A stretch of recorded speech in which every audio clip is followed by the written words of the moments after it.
Hey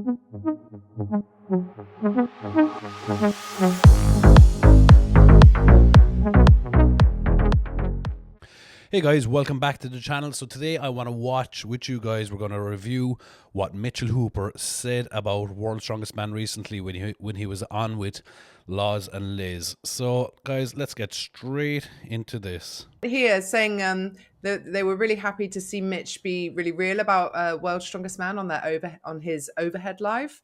I always kind of thought Mitch was too corporate to be real, so that was cool. What real Too stuff cool, were you doing? too cool for it to be Too real. corporate. Too corporate. I was too corporate. Yeah. Yeah. Well, anyone who knows me well at all knows that I'm not corporate in any way. Yeah, I was just talking. I was talking about some of the stuff with Worlds that just is really annoying to me. And look, you can't fault any guy who doesn't want to come out and say something about World's Strongest Man in any negative light, because really there are very few automatic qualifying spots to World's Strongest Man, and you're jeopardizing your future in the sport, your family, all of that, to come out and say it. So if I'm in a spot where I go, worst comes to worst, I'm not invited to World's Strongest Man next year, doesn't bother me. That's fine. It will cause them more headache than it will cause me at this stage, I believe. But I also recognize I will be fine without World's Strongest Man, and World's Strongest Man will be fine without me. I don't overvalue myself in that way. And he's saying there he doesn't overvalue himself in that way. To be honest, I would overvalue him in that way, because for argument's sake, if we come back next year and Mitchell Hooper decides not to compete at World's Strongest Man, and it's his own decision, and for argument's sake, if Tom Slotman turns up and wins World's Strongest Man, it'll just, I know if it was me, and I know Tom will think the same, it would just feel like such an empty victory, because you technically can call yourself the World's Strongest Man even though you've won the competition without Mitchell Hooper being there, because he is one of the strongest forces in strongman that we've ever seen, and not having him there would be such a kick in the bollocks. It would take away from World's Strongest Man, to be honest. And and World's Strongest Man will go on without Mitch, and Mitch will go on without them. But I hope they can come to some sort of conclusion where Mitchell Hooper is happy to come back next year, and maybe they can sort out their differences this year at World's Strongest Man. But I am in a position where I can confidently come out and go, here are the problems with Worlds, and here is why it is entirely possible that I don't compete at World's Strongest Man ever again, because there is a level of respect that I expect from people who I work with, and it's the respecting. It's not making a mistake. So say Brian messing up the axles last year, or Giants when they had one pad in the overhead, I will be the first one to go like, it is fine. Shit happens. We'll move on. But when you're expecting the family of the competitors to pay for their tickets to watch, and you're a multi-billion-dollar organization, I don't understand. When you don't release the event, so I can't make... Yeah, I would have to agree with him there. I can't see how, World's Strongest Man, they'll charge to bring your partner along. So if I wanted to bring my partner along to World's Strongest Man, it would cost me a fortune. I know, I'm not going to name him. I know one athlete that was out there last year, and he brought his partner, and he had opted for her to eat what we were going to eat.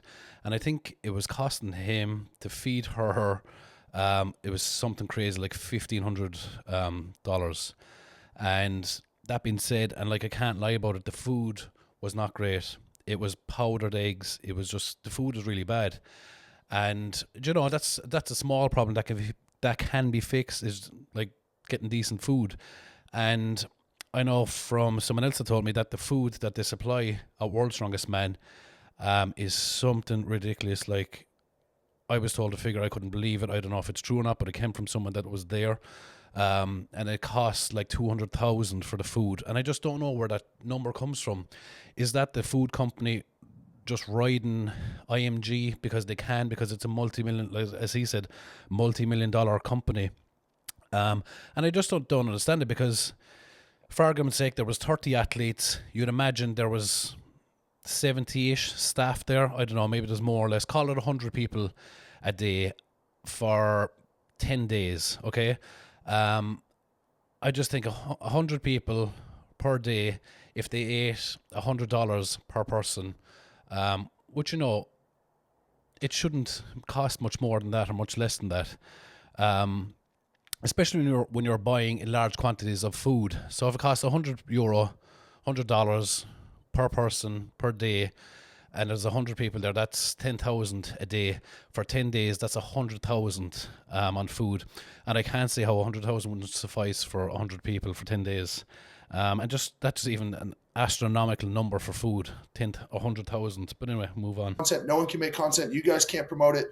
What's the point when you have these old TV contracts that ultimately? That's another thing as well. None of us can make content out there. We're allowed to record some of the warm-ups or behind the scenes. We're not allowed to record any of the action. If we do, we're liable, as he mentions in a minute, to be sued.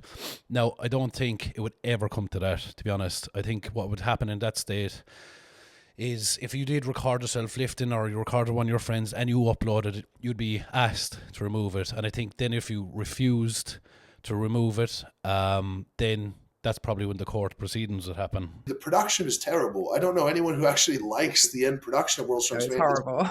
You know, and I'm sorry if that offends anyone. And again, if anyone from Worlds is watching, I'm sorry if that offends you. I'm sorry if that. He's on about the production there. I don't think the production's that bad. Like, I've watched World's Strongest Man. I don't see how it's that bad. I think he's just such a bad taste in his mouth now for World's Strongest Man that he'll just criticize everything.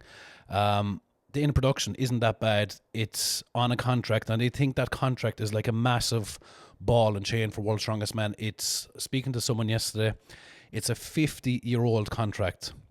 Now, the cunt that signed that contract, he's dead now, so he can't sign another one. But it's up next year. So next year we could see massive change in the World's Strongest Man. I really hope we do, because I love the sport so much and I love World's Strongest Man. It's the pinnacle for me. A lot of people argued against me yesterday, saying it's not the pinnacle. But you go out in the street and meet your nana, right? Meet your nana and tell her you won the World's Strongest Man, and she'll be overjoyed. Tell her you won the Shaw Classic or the Strongest Man on Earth. She'll be, oh, you won't get the same thing. And that goes for sponsors as well. If you approach a sponsor as the World's Strongest Man, you're probably going to get a lot more than if you said you're the Arnold Classic champion, because not many people know what the Arnold Classic champion is. But let's move on. It upsets you, but it's bad. I don't like it. I don't like to watch it. When I won, I didn't watch it. It's not interesting to me. And if it's not interesting to me and I won it, who is watching this? I also see during social media times that World's Strongest Man is on. My social media does not spike in any discernible way. It does not improve. So I don't know where they get their numbers from of how many people are watching, but it spikes more when there's like the CBS viewing of the Arnold or from the Rogue Invitational. So I don't understand that many people are watching. I don't know if that's true or not. And maybe it is, but I don't know. I don't see evidence on my side. I don't see sales spikes in any of my businesses when it airs. Yeah, so what he's saying there is, like, I've noticed the same thing. Anytime I do these big competitions, Europe's Strongest Man or World's Strongest Man, my sales they spike a little bit. They don't massively spike. They say there's millions of viewers of World's Strongest Man. Like, he's saying that it's made up. I don't think it's made up. I can't see the point in making up a number like that. As I said, I just think his World's Strongest Man has just left such a bad taste in his mouth, and you can see why. He's just very aggravated, and he has all the reason in the world to be, because there's so many holes in World's Strongest Man, and he is in a position to start throwing stones. So Paying show, they've sold tickets. You're not going to. I'm still ranting. He's getting bitchy. I'm still ranting. They've sold tickets for 2 years. Yeah. Paid tickets that you guys are paying, and they have not increased the prize money at all in the past 3 years. So we're now in the second year. We now have Rain, who has left because they don't want to deal with them. I have a major sponsor who wanted to be involved, and they were too much of a pain in the ass to be involved with. It's financially makes no sense for some of these sponsors to be involved because they don't. And I think that's really due to it being not coming out for fucking 9 months. Like, if I was a big, massive company and I want to sponsor World's Strongest Man, or like, oh yeah, you can sponsor us, it's going to cost you a couple million, whatever. No one's going to see my product until Christmas time, when it's all through this little bottleneck of trying to watch World's Strongest Man. And that's what it is, because it's on a Tuesday, it's Wednesday, Thursday, like, it's bottlenecked in. And I just think, I don't think I would want it that way, as opposed to if it was live, and I know I'm going to get value for my money immediately as it's shown, live streamed or whatever else. I just think that's just a far better way to get sponsors on board. You know, like golf or basketball or anything like that. They always have the best sponsors. I don't see why strongman couldn't have a high-end sponsor like that, like fucking like Nike or fucking someone like that. That's, you know, that would get behind something like this. And I think it's all to do with it not being live. Look at the exposure they want. It's overinflated. On and on. FanFest this year will be smaller than last year. That is a colossal failure of World's Strongest Man to try to make that great. Tier was there in 2023 when I won. They left that event saying, we want to be the title sponsor when SPD is up. 2024, they want to come back, and Worlds did something like doubled the price for them to attend. So, well, it doesn't even make sense for us to attend it anymore. We're sorry we can't support you. I said, I don't blame you, because it annoys the crap out of me as well. And on. The contracts that they've made us sign that I'll talk about someday, they are absurd. Some of the stuff in there, I don't care to say this. This year, they've tripled the payment time frame from 30 days to 90 days. And for me, I don't care. That's fine.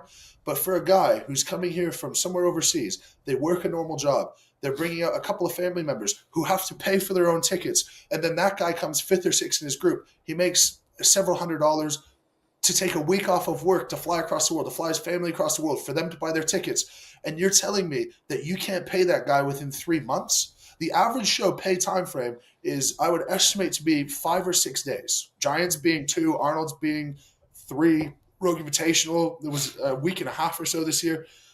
Why does Worlds need 3 months to pay out money to us? All of these things, you stack them together on top of many, many other more egregious contract stipulations that they had. And I can't ethically be a part of that moving forward. And I had meetings with them last year between the heats and the finals, and I was assured that conversations would continue and things would improve.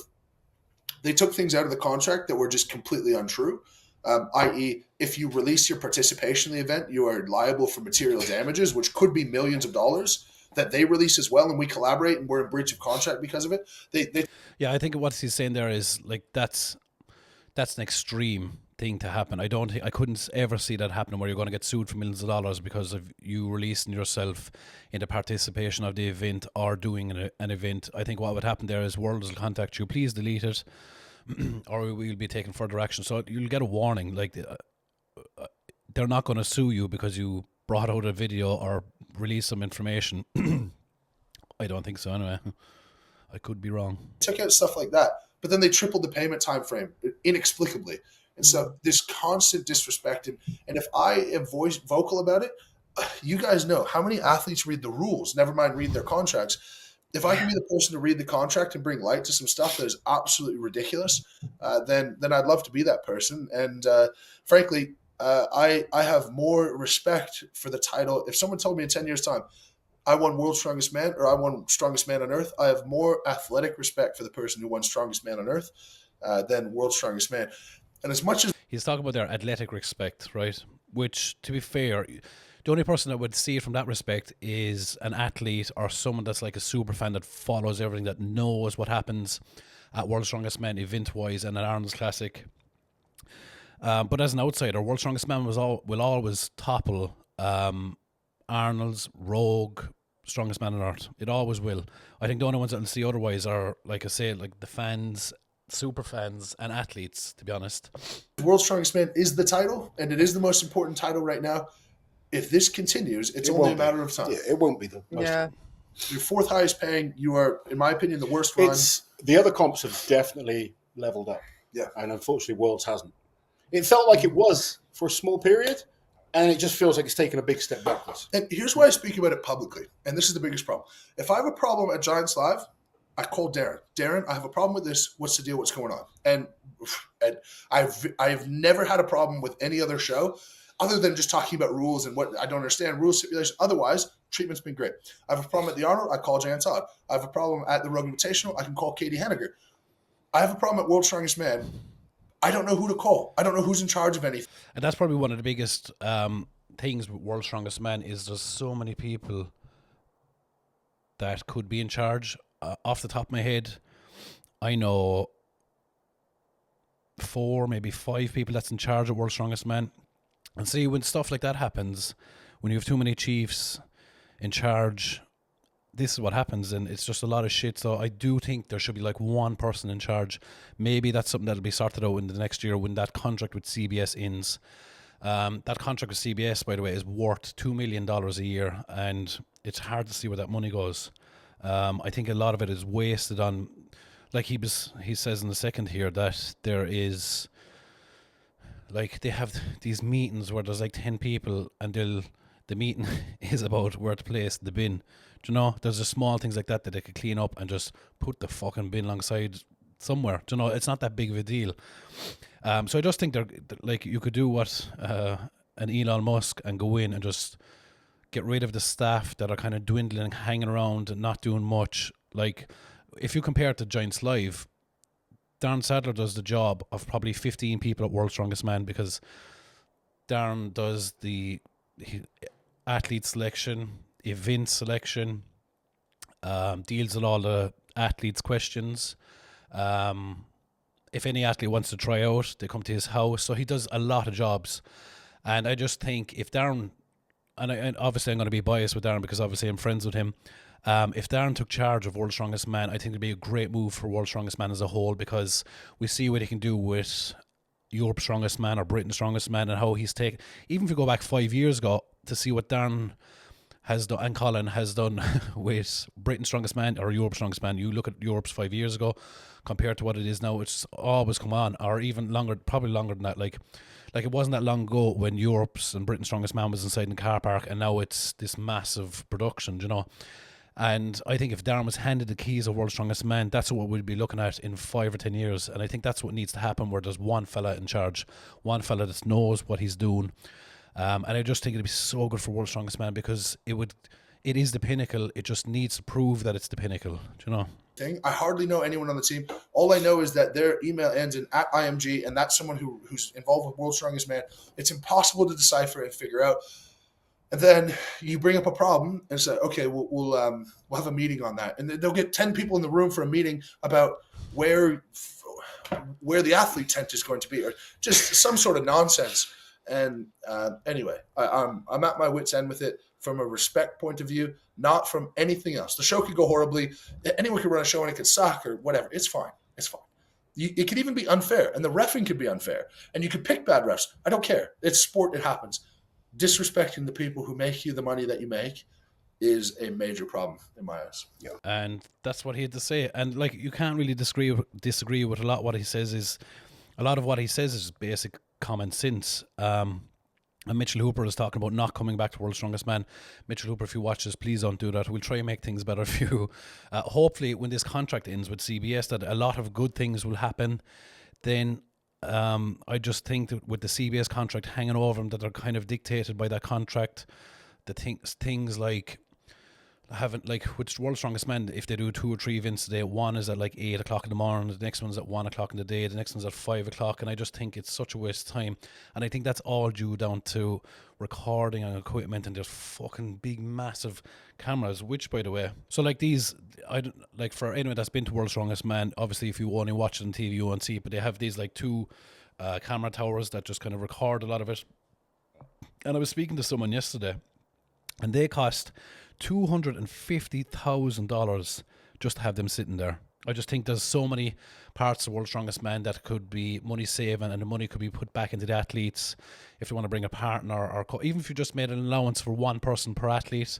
I think it'd be a huge thing for the athletes, just to have that person there, because, you know, it's always great to have someone in your corner. Though we're all kind of lucky, and there is a good bit of camaraderie at World's Strongest Man, where your friend will always help you out, or we'd always help each other out, or, you know, so there's a good bit of that. But it's always nice to have someone there that you can kind of lean into and fucking, you know, if you want to deload after the day, or, you know, have that person. So something as small as that from World's Strongest Man would be huge. But yeah, there you go. Mitchell Hooper, please don't leave Worlds, because it'll be shit without you, because unfortunately you are the man to beat. So yeah, there you go, guys. Let me know what you think in the comment section. Thank you all. I would like if you subscribed. I know a lot of you watch and aren't subscribed, so please subscribe, and I thank you very much. Good day to you.